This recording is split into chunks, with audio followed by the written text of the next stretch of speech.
तो विद्यार्थी हमेशा ही रखना चाहिए नोट।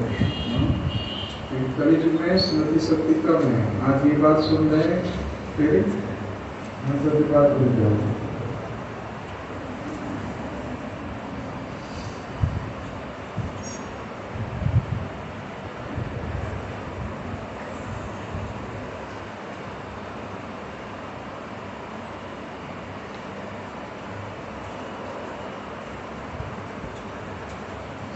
भी किम प्रभा से तो उसकी वाणी कैसे किम आसित कैसे बैठता है। नेक्स्ट श्लोक।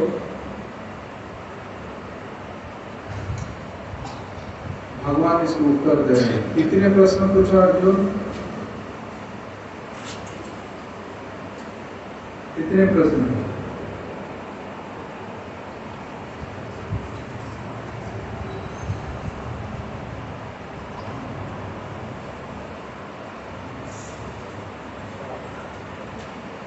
कितना?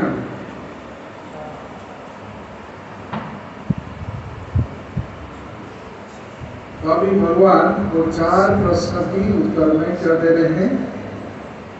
प्रजाहाति यदा कामं सर्वपार्थ मनोगतं आत्मनैव आत्मना तुष्टः स्थितप्रज्ञः तदुच्यते। बोलिए श्लोक। श्री भगवानुवाच प्रजाहाति यदा कामं सर्वान् पार्थ मनोगतान् आत्मनैव आत्मना तुष्टः स्थितप्रज्ञः तदुच्यते। इसका अनुवाद पढ़ो।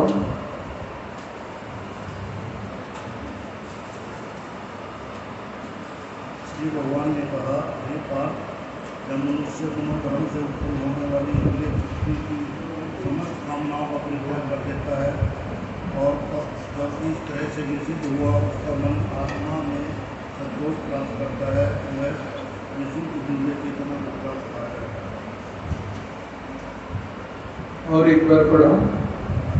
श्री भगवान ने कहा, हे पार्थ, जब मनुष्य मनोधर्म से उत्पन्न होने वाली इंद्रिय वृत्ति की समस्त कामनाओं का परित्याग कर देता है और जब इस तरह से विशुद्ध हुआ उसका मन आत्मा में संतोष प्राप्त करता है, तो वह विशुद्ध दिव्य चेतना को प्राप्त कहा जाता है।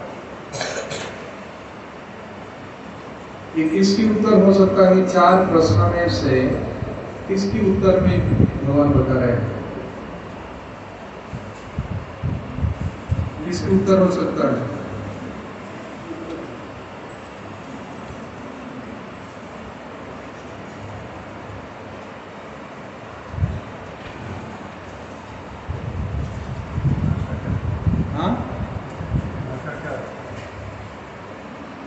यस, भाषा का मतलब क्या है? लक्षण, सिम्टम्स। क्या बोलते हैं? सिम्टम्स। तो किसको स्थितप्रज्ञ कहना चाहिए? उत्तर में क्या भगवान बता रहे हैं? एक शब्द में बोलिए, किसको स्थितप्रज्ञ कहना चाहिए?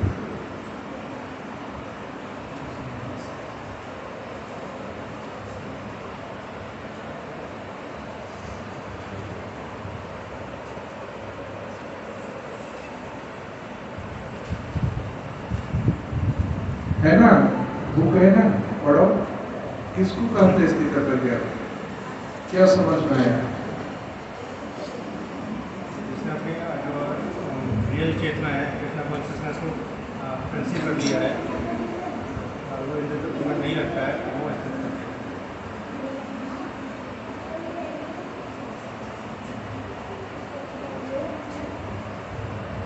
और कोई बता सकता है? अब आधा उत्तर दिया, पूरा उत्तर नहीं है। स्थितप्रज्ञ किसको कहते हैं?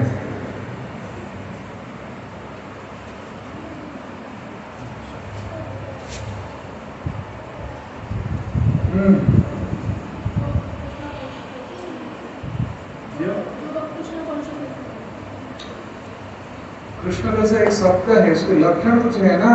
क्या है लक्षण? क्लियर कर रहे हैं ना? क्या है?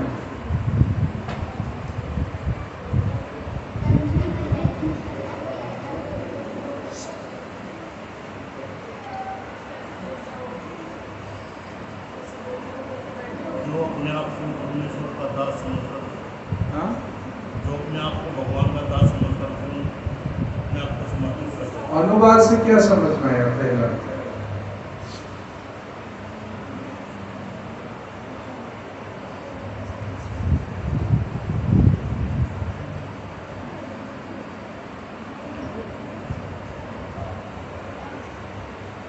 ये मन से उत्पन्न होने वाली समस्त इंद्रिय तृप्ति की समस्त कामनाओं को परित्याग करना।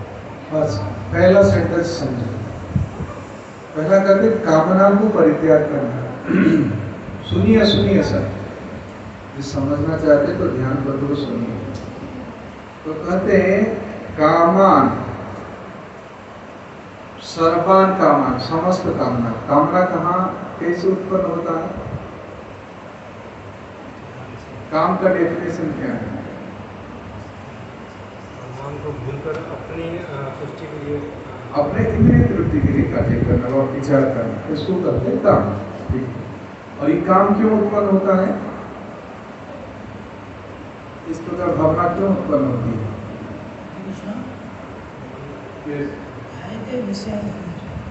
विषयों का पुरुष जो चिंतन होता है। हाँ।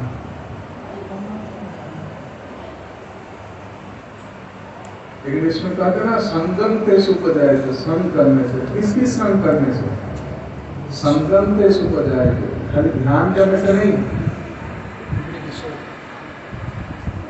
हाँ, इंद्रिय विषय की ध्यान करके फिर इसकी संग करना पड़ता है ना। तो आप चिंतन कर रहे कुछ खाने के लिए तो ठीक है, लेकिन जब आंख में पड़ेगा ना कुछ खाने की चीज, तब तो उत्पन्न होता है ना, अरे मिल जाए कुछ। अगर वो दृष्टि में नहीं पड़ा तो जीवन तो उत्तेजित नहीं होगा ना। कल ध्यान कर से संगम तेसु। तो ये कह रहे कि कामना क्यों उत्पन्न हुआ, इसके कारण क्या है, क्यों संग किए?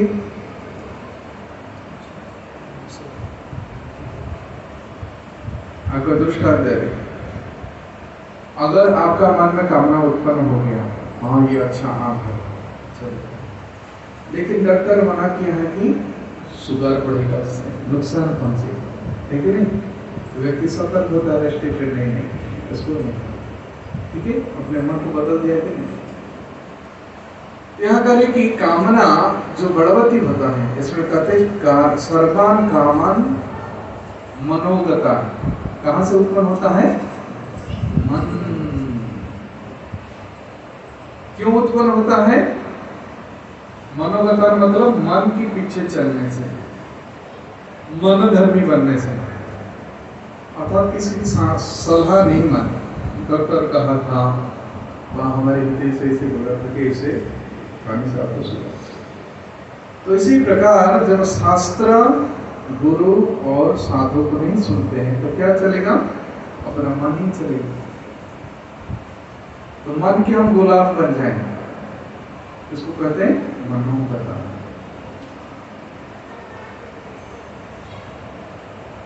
परंतु जो व्यक्ति प्रजाहाति इसको त्याग देता है, ये मनोधर्मी को जो मन चाहता है उस कार्य नहीं करता है। समझ में आ रहे हैं? प्रजाहाति मतलब, जहाति मतलब त्याग देना, प्रजाहाति मतलब प्रकृष्ट रूप से। इसे हमको ध्यान रखना चाहिए, किसी चीज को समझने के लिए किसी दृष्टांत दी जाती है कि त्याग करने से क्या लाभ होता है। जैसे दृष्टांत दे रहे हैं कि हम भूख लगता है तो पेट भर के खाते हैं, लेकिन अगर इसको हम त्याग न करें तो क्या होगा? दुख की कारण बनेगा कि नहीं? गैस बनेगा, सर दर्द होगा, है कि नहीं? तो इसी प्रकार कामना को जितना हम धारण करके रखेंगे तो क्या होगा? क्या होगा? हमारी चिंता, तो हम आत्मा के विषय में नहीं समझ पाएंगे। तो काम ही परिपंथी है, आत्मज्ञान की शत्रु है, परिपंथी है, अपोज करने वाला। इसलिए भगवान इसकी संज्ञा बता रहे हैं। स्थितप्रज्ञ कौन है? न मनोगतान सर्वान कामान, मन से उत्पन्न होने वाले समस्त कामना को प्रजाहाति, जब इसी प्रकार उसको त्याग देता है। मैं पूछ रहा था लोकनाथ महाराज ने कि अभी पतंजलि में गए थे, तो उनके सर्वेंट भी बता रहा था उसमें बहुत सारी चीज जो टक्सीन होता है इसको निकालने के लिए प्रोसेस करते हैं। इसमें महाराज भी जपटक में बता रहे थे क्या है जो फास्टिंग है उत्तम भेषज, मतलब बहुत बड़ा औषधि है फास्टिंग करने से। फिर जो करते हैं नेचुरोपैथी में, और फिर पेट साफ करने के लिए क्या बोलते हैं इसको, एक ये करते हैं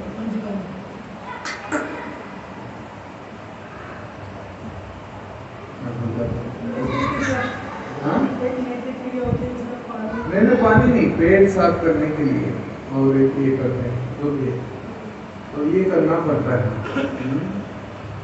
तो जो कुछ स्टक रहता है हमारे भोजन से ही स्टक होता है, मानव रहता है, लेकिन इसको साफ करने से लीवर फंक्शन ठीक रहता है, करेक्ट। परंतु हम स्टॉक करते जाएं, टॉक्सिन में स्टक रहा और जो डाइजेशन के हुआ वो क्लियर नहीं हुआ, तो क्या हुआ, फिर वो रोग उत्पन्न करता है। तो व्यक्ति का उसी प्रकार यदि कामना को त्याग नहीं करता है, वो स्टक रहते रहते क्या होता है, रोग हो जाएगा। क्योंकि काम ऐसे नहीं है जो आप इच्छा करेंगे पूर्ति हो जाएगा। अब तो भगवान है नहीं, भगवान तो इच्छा करते हैं वो तो होता है सोता, क्योंकि प्रकृति की अधीन है। हम जो इच्छा करते हैं ये हमारे अधीन में नहीं है, वो प्रकृति कराएगी। तो हम जब इसी प्रकार कामना को स्टॉक करते जाएंगे तो क्या होगा, तो पूर्ति नहीं होगा, और इसके परिणाम क्या होगा, तो क्रोध होने से व्यक्ति मोहित हो जाता है।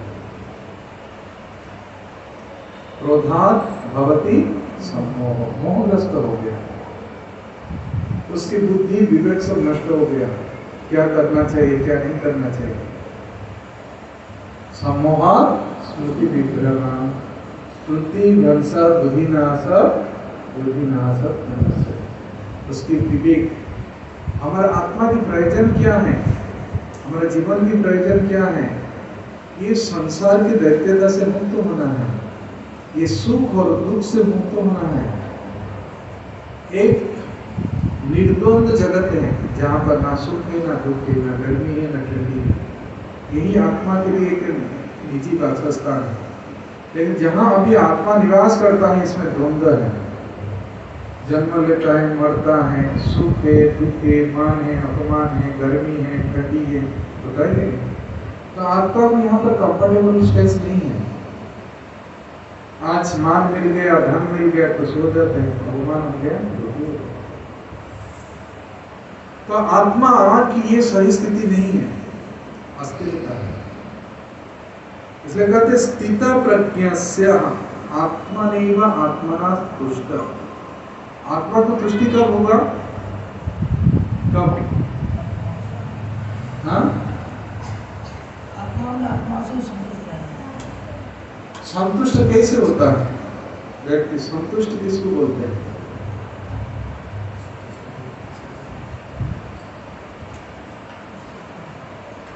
मेरी भाषा समझ में आता है सबको, क्लियर है। संतुष्ट, सम्यक तुष्ट, अच्छी तरह से तुष्टि हो गई। तुष्टि क्या है बता सकते हैं, अपने भाषा में एक्सप्रेस कर सकते हैं। एक उदाहरण देके समझो, तुष्टि किसको कहते हैं। जैसे कोई भूखा है, हाँ? कोई जैसे भूखा है और से भरपेट उसके मनपसंद भोजन, हाँ, खास करके अभी गर्मी में भोजन करते हैं तो अच्छे से करते हैं। अभी गर्मी में बहुत प्यास लग रहा है ना, तो आप इसको मांगिए भाई पानी दे, लेकिन आपका यहाँ फरीदाबाद का पानी है जैसे खारा नहीं है, तो उसको तुष्टि होगा, पानी तो दिया लेकिन तुष्टि होगा, तुष्टि नहीं होगा ना। प्यास था थोड़ा मिल गया, अरे चलो प्राण बचाने के लिए मिल गए, लेकिन संतुष्टि नहीं है ना। लेकिन उसकी एकदम सुराय में रखा हुआ बहुत अच्छा जो जल इस प्रति शीतल और फिर मधुर और अच्छे लीची बेटी, तो उसकी जो संतुष्टि का अनुभव हो, पानी तो पी लिए, लेकिन ये जो ठंडा जल जो उनको सेटिस्फिकेशन दी, जैसे कि इसको भूख लग रहा है भोजन दे दी, लेकिन वो भोजन में आपने नमक डाल दिया जाता, बहुत मसला, उनको रुचि करने तो संतुष्टि होगा, संतुष्टि समझ रहे हैं ना, मतलब उनको रुचि भी लगा और खाते खाते वो स्वाद को अनुभव किया, और उसके बाद वो व्यक्ति का जो इंप्रेशन होता है धन्यवाद है कि नहीं। तो यहाँ पर करके आत्मनैवं आत्मनं तुष्ट, आत्मा का मतलब है मन, उसकी मन तुष्ट हो गया, किसमें? आत्मा। तो संतुष्टि किस प्रकार प्राप्त होता है मन को? उसको किस प्रकार भोजन करने से उसको भूख मिलेगा? मन की संतुष्टि कैसे होता है? परमात्मा का ही अंश है तो उन्हीं से मिलकर संतुष्ट होगा। अच्छा, उसके ऑपोजिट क्वेश्चन में पूछ रहा, मन क्यों असंतुष्ट होता है?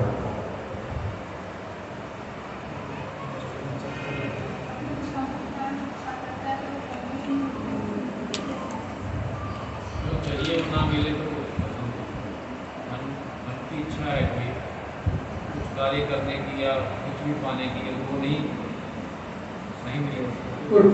इसका मतलब भोग, भोग कभी तृप्त नहीं होता है। एक दृष्टांत है, जैसे आज में आप घी डालेंगे तो तुष्ट होगा, बुझ जाएगा, नहीं होगा। तो इसी प्रकार है, भोग से मन असंतुष्ट रहता है, सदा सामग्री या असत का। तो असत चीज को आप सोचें कि ये मेरी भोग की सामग्री है। हम भोग क्यों इच्छा करते हैं? क्यों इच्छा करते हैं? भोग की इच्छा क्यों करते हैं? और क्या इंटेंशन करते हैं? इस चीज को प्राप्त करूंगा तो मैं सुखी रहूंगा, सुखी हो जाता है कि नहीं? सुख पाने की जो भावना है, यही कामना की बीज है। क्या है? मैं सुखी हूँ, निज इंद्रिय प्रीति वांछा, इच्छा करने मात्र से मैं सुखी होऊंगा। तारे बोले हाँ, ये कहा। तो इसलिए मन हमेशा अशांत रहता है, क्योंकि हम वास्तविक उस कंसेप्ट को हम प्राप्त नहीं किए। वास्तविक संसार का हम भोगी नहीं है, हम भोक्ता हैं, भक्त है। हम भोक्ता नहीं है, हम क्या है? हम भक्त हैं। लेकिन हमारे दिमाग में ये चढ़ा है असुर शैतान कि हम भोक्ता हैं। फास्ट कंसेप्ट है, किसकी भोक्ता? ये जो जड़ वस्तु है, जो भी कुछ हम चिंता कर रहे हैं, ये शरीर के सुख के लिए है, स्पर्श इंद्रिय के सुख के लिए, आंख के सुख के लिए, नाक के सुख के लिए, जीवा की। ये वास्तविक इस चीज में सुख नहीं है। आप कहेंगे कि इसको मैं स्पर्श किया, सुख अनुभव किया, वो सुख नहीं होता है। आत्मा को सुख नहीं, ये तो इंद्रियों को उत्तेजित करता है। जैसे एक शराबी सोचेगा मुझे मजा आ गया, लेकिन वो अल्कोहल फ्री करके वो मन को एंजाइटी किया, कभी कभी वो बचता है, पागल हो जाता है। दैट इज नॉट सुख। उस दुख को ही सुख मानता है। इसलिए कहते दैट इज द मिसकंसेप्शन, मनोगता। क्या है वो? मन से उत्पन्न। इसलिए आत्मा नहीं व आत्मनाम तुष्ट, अर्थात आत्मा ज्ञान को प्राप्त करने से मन तुष्ट होता है। क्योंकि सुख किसमें है? आत्मा में है। आत्मा के स्वरूप क्या है? सत चित आनंद। आनंद कहाँ पर है? आत्मा में। लेकिन हम जड़ वस्तु में ढूंढ रहे हैं, हाँ करके, देख करके, स्पर्श करके, तो गलत है कि नहीं? शुद्ध तो मानव करना, इसको त्याग कर देना चाहिए। और आत्मा नहीं व आत्मना तुष्ट, आत्मा के लिए कुछ जरूरी नहीं है, तो इंद्रिय की भोग आत्मा के लिए नहीं। आत्मा को संतुष्टि कब मिलता है? आत्मा विषय चीज मिलने से। जैसे आप शीतल जल से और पानीय जल से जो पीने के योग्य मिनरल वाटर, जैसे झरना की जल, आप देखो पीने की बात आपको पता चला। हम लोग एक बार साउथ इंडिया में गए थे, माहिसूर में, एक बड़े वरिष्ठ ऑफिसर था, उनके घर में। तो निर्जला एकादशी के पहले हम वहाँ झरना के जल आया और श्रृंगेरी गए। अनुभव है कि हमने स्नान किए और जो जल पिए इतनी स्वादिष्ट थी, मन तृप्त हो गया, क्योंकि ये ही जिह्वा के साथ वो रस कनेक्टेड है, एक तुष्टि देता है। तो उसी प्रकार आत्मा के साथ एक तुष्टि है। सुबह तुष्टि पुष्टि क्षुद्र आप आए, जैसे आपको कोई भोजन दे दिया, भूख तो मिटा लेकिन तुष्टि नहीं हुआ क्या? अगर उसमें ज्यादा मिर्ची है, नमक ज्यादा हो गया तो खा लिया, भूख खा लिया, लेकिन उसको तुष्टि का अनुभव नहीं हुआ। लेकिन यहाँ पर कहते भक्ति करने से तीनों चीज एक साथ हो जाता है, तुष्टि पुष्टि क्षुद्र, भूख भी मिटा, खाते समय आपको एक एक बोल में उसकी स्वाद मिला, और पुष्टि शरीर में। इसलिए आयुर्वेदिक शास्त्र में कहा जाता है कि खाते समय मन प्रसन्न रहना चाहिए। अगर टेंशन में आप खा रहे हैं तो रोग क्रिएट करता है कि नहीं? इसमें जो हमारे रस, पाचक रस होता है, पाइलेट इसको कहते हैं, वो फिर नहीं होता है। इसलिए हम कहते हैं सही अन्नामृत पाओ राधा कृष्ण प्रेमे डाका प्रेम।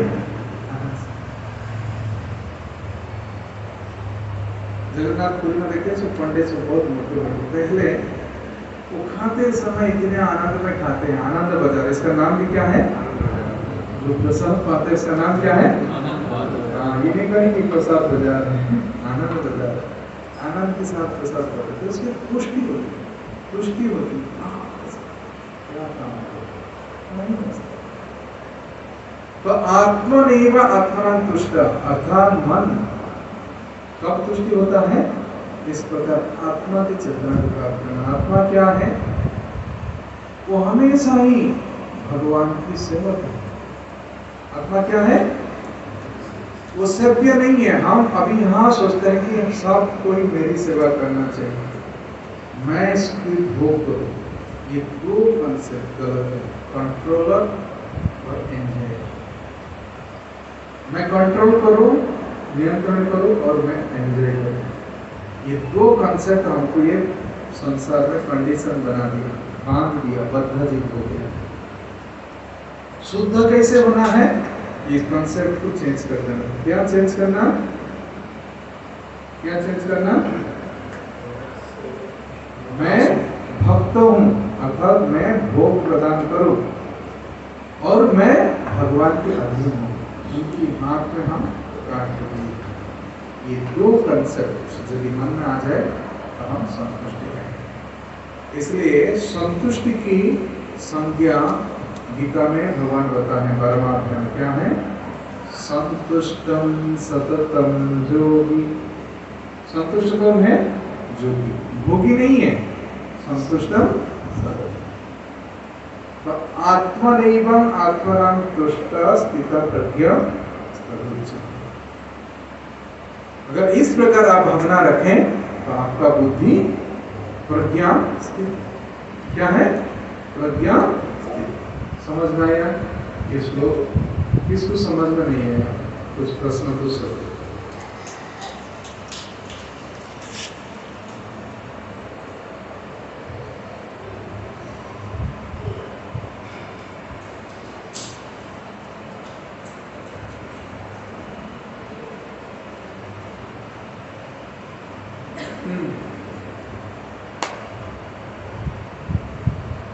जितनी भी इच्छाएं होती है, इसका कारण क्या है?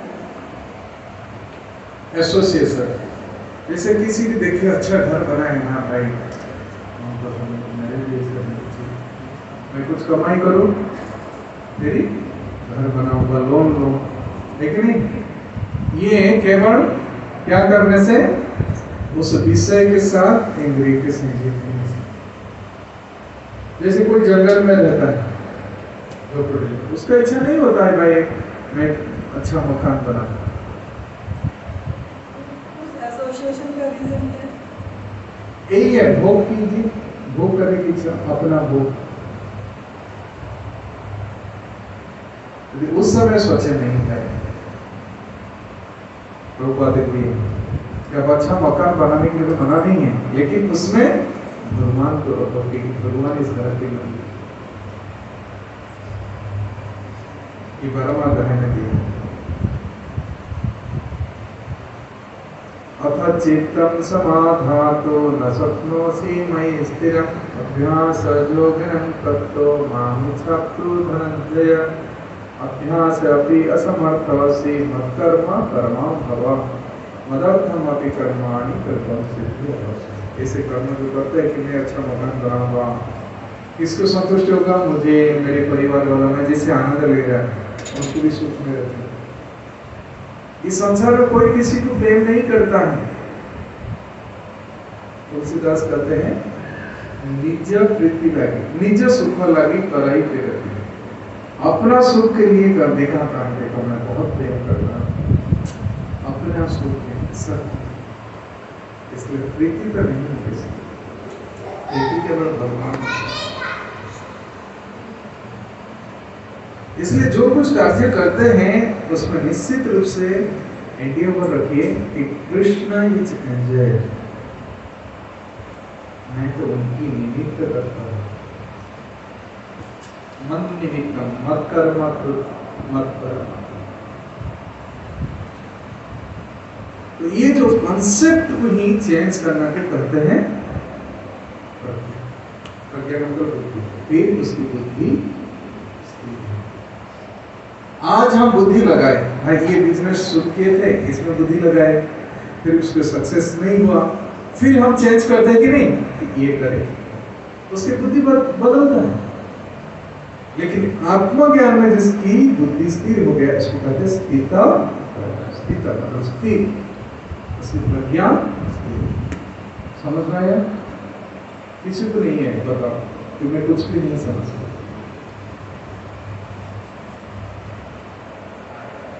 सबको आ गया? दो बताया कि मैं भोक्ता नहीं हूँ, दूसरा बताया मैं भक्त हूँ। नहीं, मैं भोक्ता नहीं हूँ, मैं भक्त हूँ। जो भोग प्रदान करता है उसको कहते हैं भक्त, जो भोग करता है उसको कहते हैं भोक्ता। भगवान को भोग दे रहा है, हाँ, उसको कहते हैं भक्त। जो भगवान को भोग, किसी को भी, ऐसे स्त्री को कहते हैं सी इज प्रकृति एंजॉय। पुरुष किसको बोलते हैं? एंजॉयर। तो भगवान है पुरुष और ये सारे संसार क्या है? प्रकृति। तो ये कॉन्सेप्ट रखना सही। मीराबाई ने कहा कि पुरुष तो एक ही है, वो कृष्ण। तो ये कॉन्सेप्ट यदि हम रखें तब फिर बंधन में नहीं पड़ेगा। परंतु यहाँ पर जितने भी हम शरीरधारी हैं, चाहे स्त्री हो पुरुष हो, सब ये सोचते हैं कि हम एंजॉय हैं और हम कंट्रोलर हैं। वास्तविक हम प्रकृति के नियंत्रण में हैं, इसको समझ में नहीं आता। हम कहेंगे भाई हम इतने खा लेंगे, लेकिन ये हमारे कंट्रोल में इतना सब है कि हम सब खा लेंगे क्या? हम उतना ही खाते जितना हमारा भूख है। अधिक हम यदि खाने के लिए प्रयास भी करें तो क्या होगा? कष्ट होगा, इसके परिणाम को। इसलिए चेंज करना चाहिए अपने बुद्धि को, विवेक को, इस चीज को समझने में लगना चाहिए कि रियलिटी क्या है। इसलिए आत्मनैव आत्मना तुष्ट, आत्मा को यदि हम जाने तो हम तुष्ट रहे। यदि हम इंद्रियों की गुलाम बनेंगे तो कभी हम संतुष्ट नहीं होंगे। मन चाह रहा है ये करो, ये करो, ये करो, इसलिए सब कुछ छोड़ करके चित्ते ते करिया अज्ञ गुरु मुख। शास्त्र में जो कहा गया है, गुरु जिसको इंस्ट्रक्शन दिए हैं, साधु ने इंस्ट्रक्शन दी, उसी को फॉलो करने में हमारे जीवन की सफलता। लोग मदन मत है कि कृष्ण चक्र ग्रहण करते हैं लेकिन सस्ता समझते हैं, चलो हम तिलक लगाने से हो जाएंगी, दीक्षा लेने से हो जाएंगे। नहीं, इसलिए तो लिटरेचर है, शास्त्र है कि हम जो कार्य करते हैं तस्मा शास्त्र प्रमाणांते, उस कार्य का आधार क्या? शास्त्र है। इसलिए कभी कभी भक्ति जीवन में एक चैलेंज आता है कि व्यक्ति अपने इंद्रिय तृप्ति को ही भक्ति समझ लेता है। मैं तो वृंदावन में अच्छा मकान बनाऊंगा, बाद में रहूंगा, वह यहाँ पर मैं थोड़ा पैसा कमाऊंगा। श्रवण कीर्तन की प्रतिभा, भक्ति की जो नवदा अंग है उसकी प्रति उपेक्षा करके और अन्य कार्य के प्रति तत्पर, वो समझ नहीं पा रहे हैं कि बहुत बड़ी अज्ञानता है। भौतिक जीवन शैली को आधार बना करके भक्ति करना, ये आत्मपतन है व समय की बर्बादी है। श्रम एवं ही केवल भागवतम के स्टेटमेंट है। धर्म स्वनिष्ठितम पुंस विश्वक्सेन तथा सूय न उत्पाद्यत रतिम यदि श्रम एवं ही केवल, एवं ही केवल, केवल परिश्रम मात्र है। कथासु, अगर कथा के प्रति रति उत्पन्न नहीं हुआ, कभी भी भक्त सोचते हाँ यदि कोई बड़े विशिष्ट व्यक्ति आएगा, प्रेसिडेंट आएगा, वहाँ कोई महाराज आएगा, उनकी मुख से सुने। लेकिन शास्त्र इस प्रकार संस्कृति नहीं की। तो इसी प्रकार कॉन्सेप्ट में जो रहता है मनोगता, वो कभी जीवन में सुखी नहीं हो सकता। इसलिए बहुत भक्त हैं वृंदावन में घर बनाते हैं लेकिन वृंदावन में रह नहीं पाते, गरीब होता है, पीछे होता है, एक वो अभ्यास नहीं किए। श्रवण कीर्तन में वृंदावन ऐसे स्थान नहीं है कि आप अच्छा मकान बनाकर टिक सकते हैं। वृंदावन ऐसे स्थान है कथा गानम नाट्यम गमनमपि वंशे प्रिय सखी चिदानंद ज्योति परमा। तो वहाँ कथा गान नाट्यम ये सब चलता है, भगवान की कथा करते। यहाँ तो आप अभ्यास नहीं किए तो वृंदावन में जाकर क्या करोगे? बहुत आप तो बड़ी कंफर्ट के लिए गए।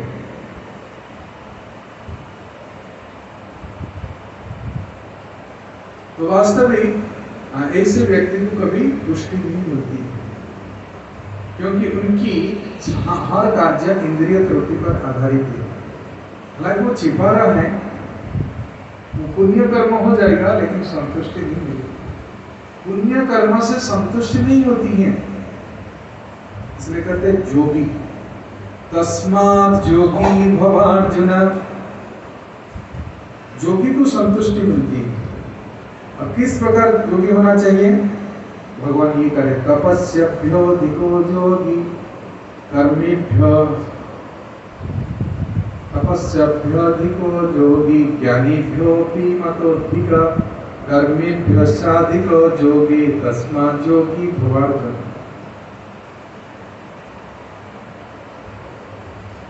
जोगी बना तपस्वी से भी, कुछ लोग सोचते हैं हम तपस्या करके सुखी हो जाएंगे। नहीं, भगवान डेफिनेशन बताया है संतुष्टम सततम जो तपस्वी वो भटकता है, जटाता बढ़ा दिया, निराहार करता है, नदिया पीता है, लेकिन पहला हमको स्नान करने के लिए नहीं मिला कुंभ में, फायर हो गई, त्रिशूल उठा दे रहा है, बच्चों को भी मदद करते, मन में कितने ही आग उगल रहा है। आप देखो थोड़ा लोग पहले स्नान कर लिए तो नागा बाबा ने सोचा हम सही स्नान करेंगे, हालांकि आप कुंभ के समय जाएंगे वो लोग को तपस्या देखकर आप हैरान हो जाए, उनका ट्रेनिंग होता है।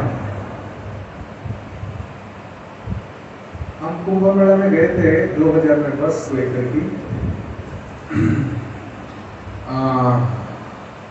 उनको बोलते हैं आखड़ा, आखड़ा में ट्रेनिंग देते हैं जो नागा बाबा बदना नगला रहते हैं, तो किस प्रकार वो संयम करते हैं अग्नि में भी वेट करके क्या नहीं इस प्रकार कर रहे हैं, फिर भी इंद्रिय संयम नहीं। इसलिए भगवान वाले तपस्या दिगो जोगी, वो सिर्फ तपस्या से कोई संतुष्ट नहीं होता, आत्मा तुष्ट नहीं होता। ज्ञानी भ्योपी मदोधिकम, ज्ञान आनंद करे, चार कुमार के मन में आग भड़का दी, ज्ञानी तो थे। आप हमको बच्चे समझ रहे हो, इतना तुमको अकल नहीं बस। और फिर कर्मी कैसे संतुष्ट रह सकता है जिनका मन हमेशा कामना में मंडराता है, ये चाहिए वो चाहिए वो चाहिए, तो भगवान तुरंत। फिर जोगी कौन है, किसको जोगी कहते हैं? जिसके लिए भगवान कहते हैं संतुष्ट, वो हमेशा संतुष्ट है। कौन है जो, कौन है? हाँ, उसका लक्षण क्या है? मदगतेन अंतरात्मना, क्या बोले? मदगतेन, समझ में आ रहा है नहीं? आप लोग का ध्यान नहीं है, भटक रहा है, तो किस प्रकार आप समझे? ये कोई ताली बजाने की कथा नहीं हो रही है, एक दार्शनिक विवेचना के ऊपर है, तो मन को इसमें घुसाना पड़ेगा, नहीं तो उड़ जाएगा सब चीज। लेकिन प्रज्ञा शक्ति इतना नहीं है तो कैच नहीं कर सकता। जैसे आपका टावर नहीं पड़ रहा तो क्या मोबाइल में क्या दिखाता है, हाँ नेटवर्क नहीं, तो पकड़ नहीं पाता। उस प्रकार आपका चेतना के नेटवर्क को वहां तक पहुंचना चाहिए। हम कहते थे तो फिलोसफी दृष्टि से हम आत्मा है, लेकिन ये क्या है, किस प्रकार इसको समझे? बॉडी को डेकोरेशन करने से आत्मा ज्ञान में प्राप्त नहीं होती। उपदेख्यन्ति ते ज्ञानम ज्ञानिना तत्वदर्शिनः, और इसके लिए भी विधि भगवान बता रहे हैं। इस ज्ञान को प्राप्त करने के लिए प्रणिपातेन परिप्रश्नेन सेवया, परंतु हमारे मन में भोग करने की तीव्र इच्छा है और उसको हम छिपाते हैं, इच्छा को छिपा करके हम कहते हैं हम भक्त हैं। भोग करने की इच्छा है, जब हम कहते हैं कि हम भक्त हैं तो भोग देना चाहिए। भक्त उसको कहते हैं जो हर चीज को ऑफरिंग करता है, इसको कहते हैं ना हम ऑफरिंग किए, भोग ऑफरिंग किए, मन की भावना को ऑफरिंग करना। ये क्या लिखा है? मनोगतान प्रजाहति, प्रजाहति मतलब त्याग करता है, ऑफरिंग करता है समस्त इच्छा। भगवान ने यही बताया, जब करोसि जब अस्नासि जब जुर्वसि जब तपस्वी तब कुरुस्व नरः। परंतु हम यदि अपने को एनालिसिस करें कि इसमें है हम सब कुछ, जब करो जो कुछ करते हैं सब मेरे लिए करते। हमारी इच्छा नहीं है कि हम भी थोड़ा से इसमें भोग करने की, दान भी देते समय तो सोचते हैं मेरे क्या कितना % तो हमारी भक्ति जो है ना व्यवसायिक हो जाता है। तो व्यवसाय आत्मिका नहीं होता है, व्यवसायिक होता है, इसलिए इसको कहते पायस। ये संतुष्टि नहीं दे सकती है। इस प्रकार भक्ति हमको सैटिस्फैक्शन नहीं दे सकता है।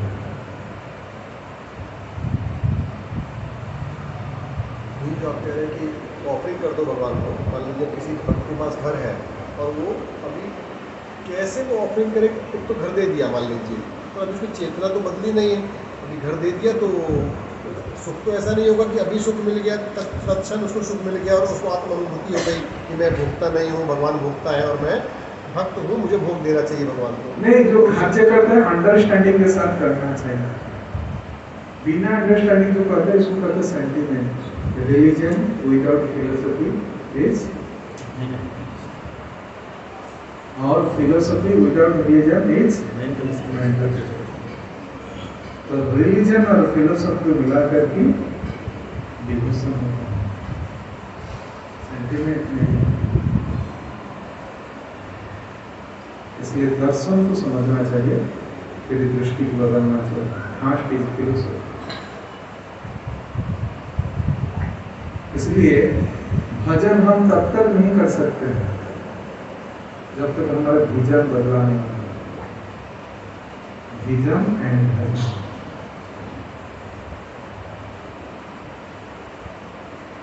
गीता में ही संदेश है, अहम सर्वस्य मत्वा इति मत्वा भजते मां। भजन कब होता है कि मतलब विजन की बात, देखिए भगवान से सब कुछ। इसलिए भक्ति जीवन में संतुष्टि क्यों नहीं होता है, गीता है। जब कहा जाता है भक्ति क्या है, सुसुखम कर्तृ तुरंत सुख प्रदान, और सुख, शांति और संतुष्टि, ये सब अलग अलग डिग्री है। कोई बता सकता है क्या इसमें अंतर है? शांति किसको बोलते हैं, सुख किसको बोलते हैं, संतुष्टि किसको बोलते हैं?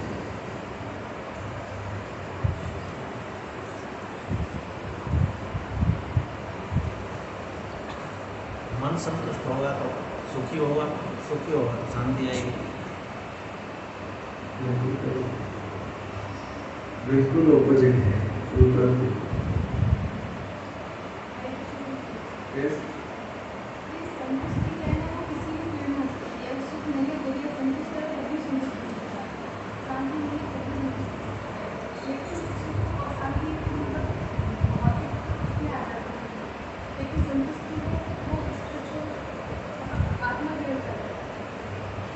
तो एक एक डेफिनेशन जाने, शांति किसको बोलते हैं, सुख किसको बोलते हैं?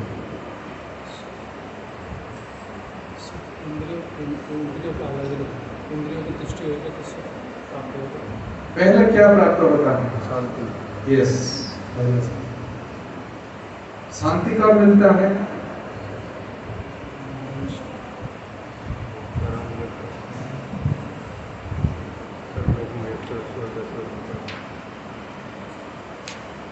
जिसकी बुद्धि भगवान में लग गया उसको शांति है। ठीक है, बुद्धि किस प्रकार भगवान में लग गया, ये जान लिया कि भगवान भोक्ता है, भगवान कंट्रोलर है, सर्वलोक महेश्वर, और जो कुछ करते हैं भगवान हमारे हित के लिए कर रहे हैं।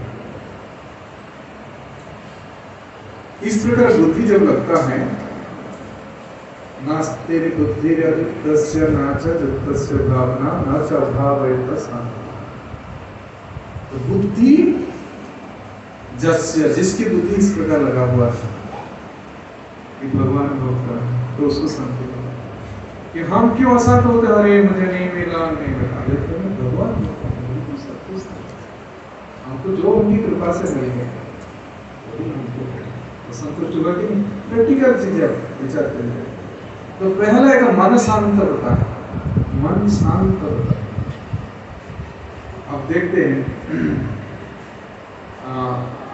आपका देखो तालाब नहीं है, नदी, तो देखिए ना अभी नदी में तालाब में क्या होता है, वेव्स। क्यों होता है वेव्स? हाँ यस, जल के साथ हवा मिलने से क्या होता है, वेव्स। करेक्ट? नहीं तो जल में वेव्स क्यों आएंगे? और दूसरे आप एक पत्थर फेंको, उसमें वेव्स आता है, पानी के ऊपर आंदोलन। तो मन इस प्रकार दो प्रकार से होता है, एक विषय के संजोग होने से और आपके ऊपर कोई चोट पहुंचा दिया अपमान, सहन नहीं कर पाए तो विक्षेप हो, सहन शक्ति के अभाव। करेक्ट? दोनों कारण से मन अशांत होता है। ठीक है, समझ में नहीं आया। जल की दो उदाहरण दिया, क्या है, किस प्रकार वेव्स आता है, और दूसरा तो इसको एनालिसिस करना। हमारे मन के ऊपर कोई ऐसे अपमान जनक तो तुरंत विक्षेप होता है कि नहीं? अरे मैं उसने क्या बिगड़ा था, क्यों कर दिया, जैसे पत्थर फेंकना जैसे। अगर उसको आप टॉलरेट कर लेते तो वेव्स नहीं होगा ना, चलो क्षमा कर दी, ज्ञान देती है विचार से। कोई छोटा बच्चा कर दिया रास्ते में, उसका आप हंस कर भी चल जाता, लेकिन आप तुरंत भाई इतना बड़ा हो गया फिर भी हमको ऐसे सत्य बोल रहा होता है नहीं। तो मन दो कारण से विचलित होता है, उद्विग्न हो जाता है। क्या है? पहला, हम जो चाहते हैं वो नहीं मिलता है। ठीक है, संगा संजयते काम कामा क्रोधा भी क्रोधा अभिभव, कि हम एक कामना किए थे लेकिन नहीं मिला, क्रोध आ गया, मन विक्षिप्त हो गया। और दूसरा है वांट्स ऑफ टॉलरेंस, हमारा चाहा नहीं था परंतु इस प्रकार सिचुएशन बनी तो संतुष्टि कैसे हो? तो पहला शांत, मन को शांत करना चाहिए। किससे?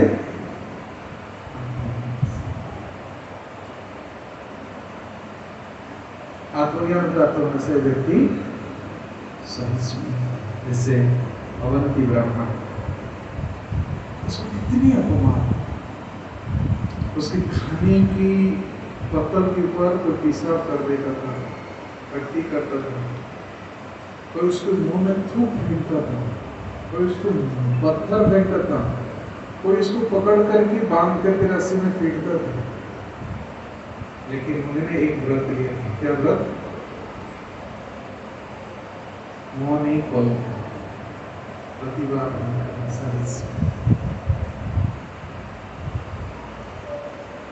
11 स्कंद की 26वां अध्याय में भिक्षु गीत, अवंती ब्राह्मण की गीत, उसको भिक्षु गीत, उसको पढ़ सकते हैं।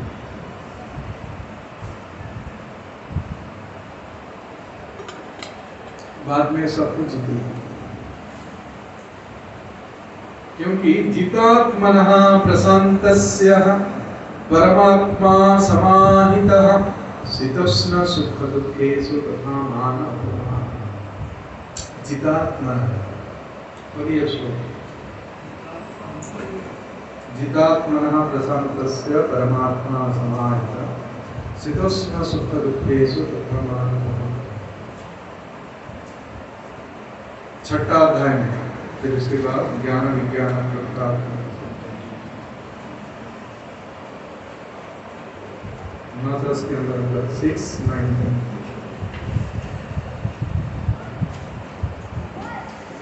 मिला।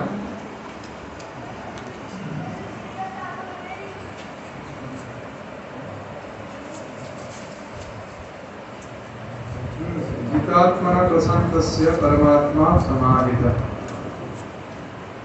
ये श्लोक पढ़ेंगे तो प्रभुपाद बहुत सुंदर इसके एनालिसिस की कि किसी प्रकार व्यक्ति संतुष्टि होता है।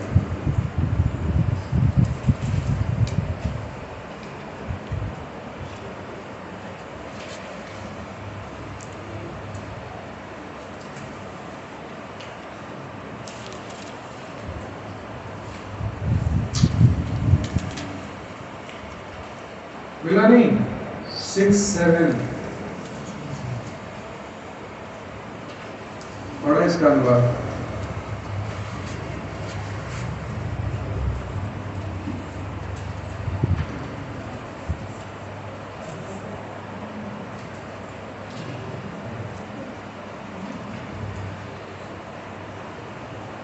अनुवाद पढ़ने के लिए पढ़ना पढ़िए कोई।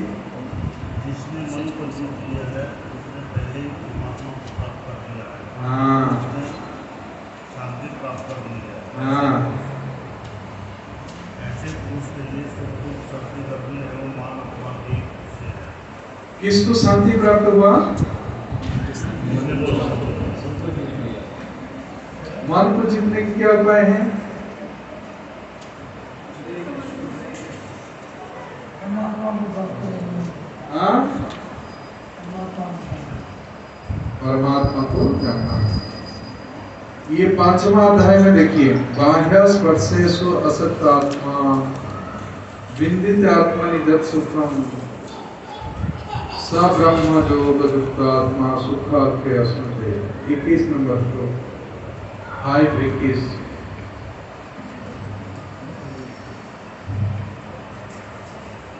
आप सब जानिए शांति किसको बोलते हैं, सुख किसको बोलते हैं? तेरी संतुष्टि।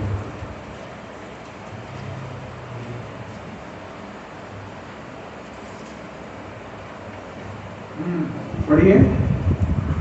ऐसा मुक्त पुरुष भौतिक इंद्रिय सुखी और आकर्षित नहीं होता, सदैव समाधि में रहकर अपने अंतर में आनंद का अनुभव करता है। इस प्रकार स्वरूप सिद्ध व्यक्ति परम ब्रह्म में एकाग्रचित होने के कारण असीम सुख भोगता है। तो देखिए शांत होने पर सुख होता है, लेकिन इंद्रियों के स्पर्श से भी कुछ सुख होता है, लेकिन वो सुख परमानेंट सुख नहीं, फिर दुख में बदल जाता है। लेकिन नहीं, अभी कहीं अभी गर्मी हो रहा है, आपका कूलर बहुत अच्छा लगता है, लेकिन ये समय बदल जाएगा, फिर ये ठंडा हुआ आपको अच्छा नहीं लगेगा ना, जानवरी मेडिसिन। तो भगवान इस प्रकार में मात्रा स्पर्शास्त्र पंतेय शीत उष्ण सुख दुख का जो सुख दे रहा है कोई दुख देगा, लेकिन वो वास्तविक सुख नहीं है। सुख कब मिलता है? जब शांत हो जाता है। और शांत कब होता है? इंद्रिय सुख से जब मन को हटा देते हैं। बाह्य स्पर्शेषु असक्तात्मा। जैसे उदाहरण के लिए कछुआ जब चलता है ना तो देख लिया है वो चुपचाप है ना। प्रजा हाथी, फिर भगवान आगे बताएंगे इसकी कैसे सुख प्राप्त। प्रजा हाथी जदा काम सर्वं पार्थ मनोगतम जदा विनीतम जदा संघरते चायम कुर्म अंगानी व सर्वस। कछुआ चुपचाप ऐसा कर देते। इंद्रियाणि इंद्रियार्थेस्तस्य प्रज्ञा प्रतिष्ठिता। तो इंद्रिय ऐसे भागते हैं विषय देख लिए, ये तो सब मेरी भोग के लिए, भोग के लिए नहीं आने आनी और आनी और आने का, लेकिन इसे चुपचाप बैठ जाता है।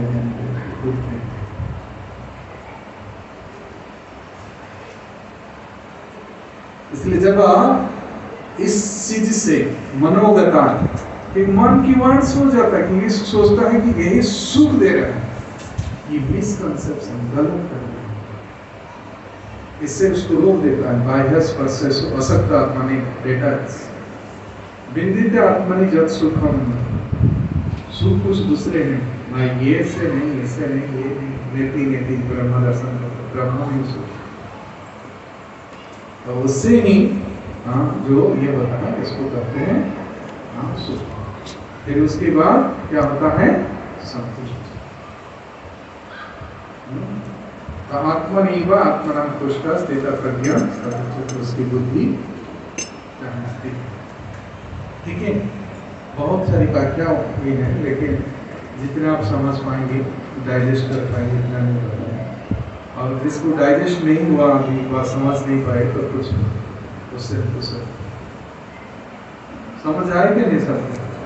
हाँ, ठीक है। कुछ जैसे कि किसी को पता है कि इसमें भौतिक संसार है, इसमें कोई सुख नहीं है, वो उसको छोड़ना चाहता है, उसको पता चल गया, दाल प्रयास करने पर भी वो वहीं गिर जाता है। हाँ, बहुत अच्छा प्रश्न पूछे। आपको समझ में आया जो सुख में प्रश्न पूछे? तो पता है कि संसार में सुख नहीं, लेकिन उससे निवृत्त नहीं हो सकते। इसके उदाहरण दे रहे हैं, कंडो यनेन तरयो बहु दुःख दुःखम नेहं तृप्यन्ति कृपणा। जिसकी बुद्धि उन्नत नहीं है, विचार कि कहाँ पर सुख है, और वो सुख की कोई उसको इंफॉर्मेशन नहीं है, तो कैसे छोड़ सकता है? जैसे कुछ भी हो तो खुजली कर लो, हालांकि खून निकलता है, फिर भी छोड़ नहीं सकते, और उसको अनुभव हो रहा है भाई, खुजली करने के बाद भी खून निकलता है।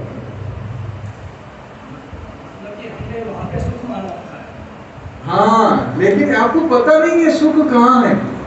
अगर यदि आपको वहां मिल गया जो रियली सुख है, तो फिर इसमें क्यों पछड़े में पड़ोगे? वो सुख को आपको अनुभव नहीं हुआ, मतलब अनुभव नहीं हुआ, मान रखा बस हमने के वहाँ पे सुख है, लेकिन गलत था। जो इंफॉर्मेशन है आपको गलत है, इसलिए शास्त्र से पढ़ना चाहिए कहाँ पर सुख है। सजुक्त स सुखी नर, भगवान क्या बताए? जो युक्त है वो सुखी। ये 5वां अध्याय में है। कितना नंबर श्लोक देखो, 28 नंबर। वो इंफॉर्मेशन आपके पास होना चाहिए, किस प्रकार मैं युक्त हूँ भगवान के साथ, मैं सुखी हो सकता हूँ। अगर आप अपना मन की विचार से सोचे, हाँ मुझे वो नौकरी मिल जाए सुख मिले, तो गलत है। शास्त्र नहीं बता रहा है ये चीज, ये तो आपकी मन बता रहा है। तो इसलिए मन आपको धोखा दे रहा है कि मन की गुलाम है आप। इसलिए बुद्धि को साथ में रखो, क्योंकि मन से श्रेष्ठ है बुद्धि, और बुद्धि से श्रेष्ठ है आत्मा। बार-बार विचार करने पे भी उसी बात पे फिर भी मन वहीं खींच के ले जाता है, क्योंकि आप विचार कर रहे हैं, बुद्धि के साथ विचार नहीं कर रहे हैं। या हमारी बुद्धि श्रेष्ठ नहीं है, आपका बुद्धि गलत है, दूषित बुद्धि है। आत्मा ज्ञान से बुद्धि प्राप्त नहीं हुआ, मतलब कि हमें वो सुख का अनुभव नहीं हुआ। वो सुख शास्त्र से मिलेगा। आप देखो कौन सी वो सुख है जिसे कहते स सुखी नर, 5वां अध्याय, कितना नंबर श्लोक है भाई? हाँ, सुखी नर है ना, बड़ा इसका अनुवाद। यदि शरीर को त्यागने के पूर्व कोई मनुष्य इंद्रियों के वेगों को सहन करने तथा इच्छा एवं क्रोध के वेग को रोकने में समर्थ होता है, तो वह इस संसार में सुखी रह सकता है। हाँ, जो इंद्रिय डिमांड कर रहा है ना, इसको टॉलरेट करो। और दूसरी ने बोला कि समर्थ होता है, तो समर्थ तो नहीं है, तभी तो बाल आगे बढ़ना। आप जैसे मिलिट्री में जाने के लिए लोग दौड़ लगाते हैं ना, भाई इतना फीट होना चाहिए, इतना चेस्ट होना चाहिए, तो आप ऐसे नहीं है कि बैठे बैठे कि आप वही सब फीट कर लेंगे। अगर नहीं है तो फीट करो अपने को, फिर इंटरव्यू फेस करो, तो कोशिश करना चाहिए, इसको समझ में बनाना चाहिए। और कोई प्रश्न है?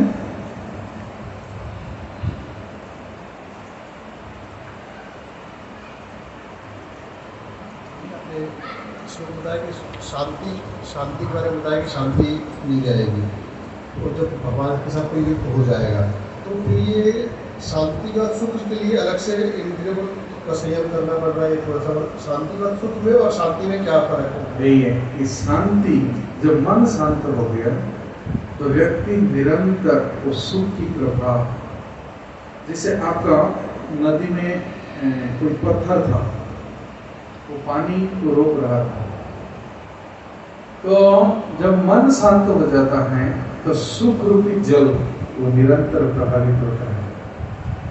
ठीक है, और जो जल निरंतर प्रभावित होगा तो उसमें गंदगी नहीं रहता है। करेक्ट? इसमें कहते ना, बहता पानी रमता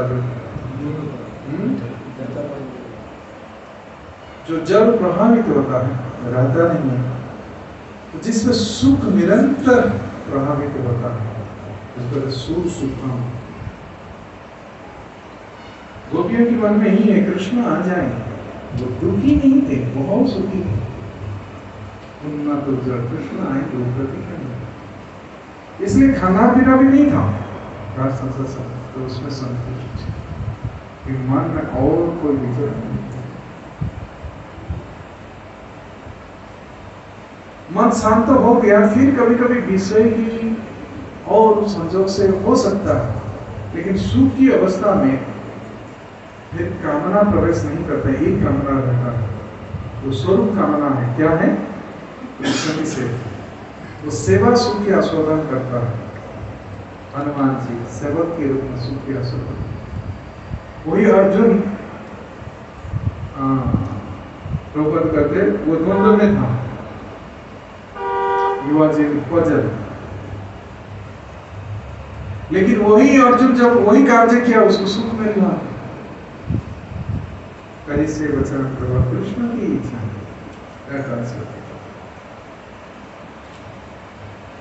तो जब कहते हैं ना संतुष्टम सततम जोगी, जोगी मतलब एकदम जोग में फिक्स है,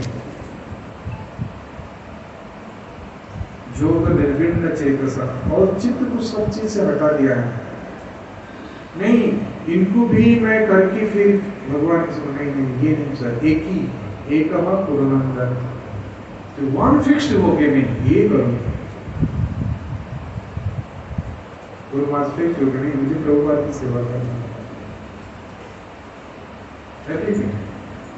परिवार को, पिता माता किसी के ऊपर ध्यान नहीं दिया, हालांकि व्यवहार कर लेते थे, लेकिन उनकी इंटेंशन था प्रभुपाद के साथ एंडियो, इसलिए सक्सेस है। बाहर रूप से हम देखेंगे उनकी बहुत कष्ट है, गोपियों की किस प्रकार के सेवा कर, हाँ उनको खाए नहीं, राधा रानी का जो अंगूठी है वो इतने ये हो गया था, वो फिर बाहों तक आ गए, ऐसे वर्णन है। लेकिन वो शरीर को सुंदरता व ऊर्जा में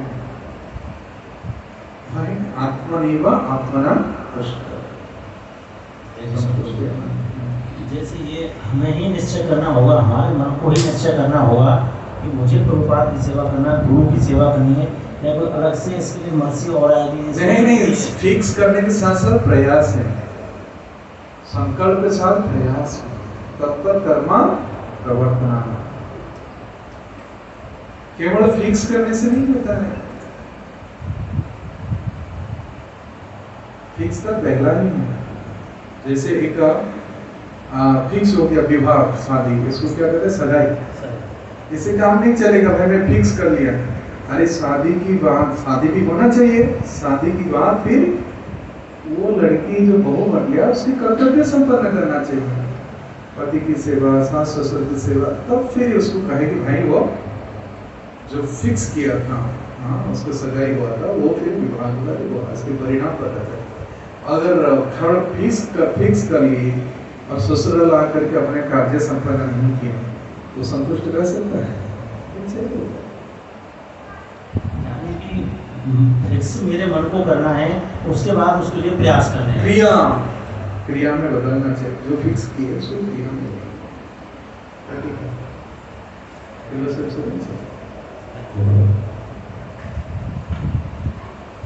मतलब कि गुरु को ही साध्य मानना चाहिए, साधना अपने ही करना पड़ेगा, गुरु जी को साध्य मानना चाहिए। कृष्ण ही, कृष्ण भक्ति में साधन, नित्य सिद्ध कृष्ण प्रेम साध्य करुणा श्रवणादि सुख चित्त शुद्धि ही जिसके माध्यम से होता है उसको कहते साधन। और साध्य क्या है? चित्त शुद्धि है साधन के लिए, जो भी हमारा एंडीवर हो रहा है शुद्धि के लिए, शरीर को चिकना बनाने से शुद्धि नहीं है, बल्कि चेतना, चेतना क्या है? अपना भावना, थिंकिंग, हमारा क्या कॉन्सेप्ट है, किस विचार में हम रहते हैं, ऐसा कुछ हो सकता है? हमारी विचार भावना किसकी, इसको कहते कृष्ण को। हमारा भावना कृष्ण में है ना, हमारी प्रदर्शन है कि हम कृष्ण को संतुष्ट करने के लिए अंदर से विचार करते हैं। अंदर विचार ही वो सुखी करता है। व्यक्ति सहिष्णु। हरे कृष्णा कृष्ण कृष्ण कृष्ण हरे हरे, हरे राम राम राम हरे हरे। गुरु जी का विशेष आभार व्यक्त करना चाहेंगे। बहुत सौभाग्य है और बहुत सौभाग्यशाली है कि गुरु जी जिस धरातल से बोल रहे हैं, वास्तव में हमारे धरातल की फ्रीक्वेंसी ही वहाँ तक नहीं जाती, हमारी चेतना का एंटीना ही वहाँ तक नहीं जा रहा है, तो रिसीव भी नहीं कर पाएंगे, कैच ही नहीं कर पा रहे हैं कि वास्तव में गुरु जी किस धरातल से बोल रहे हैं। तो वास्तव में लेकिन ये आत्म अनुभूति करे हुए शास्त्र बोल रहे हैं, लेकिन जो अनुभूति कर ली है, जो डाइजेस्ट कर लिया है, जो पचा लिया है, उसको जो है बाहर व्यक्त कर रहे हैं। तो इन्होंने डाइजेस्ट किया है, खाली पढ़ा नहीं है इसको, और इस कारण से जब वो बोल रहे हैं तो समझ में हल्का हल्का सा बस लगा, क्लिप सा मिला कि गुरु जी किस धरातल से बोल रहे हैं। तो हमारा विशेष सौभाग्य है कि गुरु जी के